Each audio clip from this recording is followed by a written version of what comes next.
students, welcome back to my channel Lightup Knowledge and very warm welcome to today's video. I hope you all are doing great. In today's video we'll be covering dead metaphor, and that is a literary technique, okay, or a figurative technique. Before moving on further in this video, I would like to say that this video is very important for the sake of your new UGC NET English exam or GATE English entrance exam. So we'll be doing this topic thoroughly. So before moving on further, I would like to say that if you haven't watched the video which is on metaphor, you will not be able to understand dead metaphor, okay. So you can go on my channel, check the playlist on literary forms and devices. There you can get a video of metaphor along with many other videos of topics on the similar range. So without any further ado or delay, let's get started.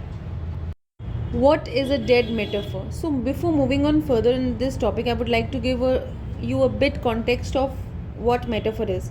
So basically metaphor is an implied comparison. Like simile, you don't use like and as to compare. It is direct, directly stated. The comparison is directly stated, and basically it is an implicit comparison, okay. It is not stated but known to be there. So basically you are directly stating something to be like something or someone to be like someone. So let us understand what is a dead metaphor. When a metaphor loses its effect because of its frequency of its use, so whenever a word is frequently used or a metaphor is frequently used, it becomes lifeless, okay, because it is overly used. So it is used so often that it becomes lifeless and loses its figurative strength. In other word, we can say that this can also be called as cliche.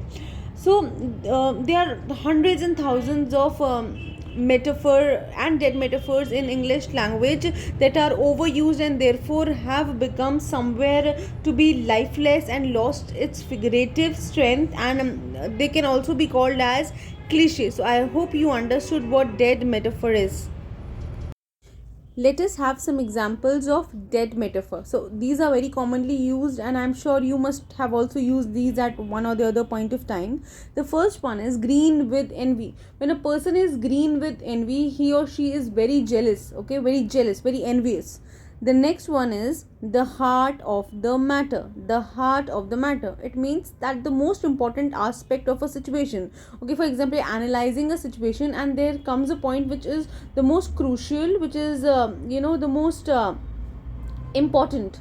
Okay, emphasis should be laid upon basically. The next one is top dog. Top dog is a person who is very successful, basically dominant in his or her field. That's a top dog. To beat about the bush. When you beat about the bush, you talk about something for a really long time but you don't mention the main point, right? The next one is pride of place. Whenever something is a pride of a place, it's the most prominent position among a group of things.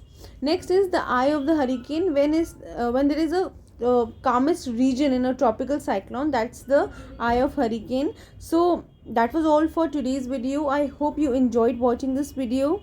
If you did, please like, share and subscribe to my channel. I will link all the important playlists related to metaphor, especially the link of the video of the metaphor and also the playlist of the literary forms and figures of speech of Indian polity and other important playlist. And I have also started a playlist on vocabulary. You can check that out. So keep learning and keep growing. Bye bye.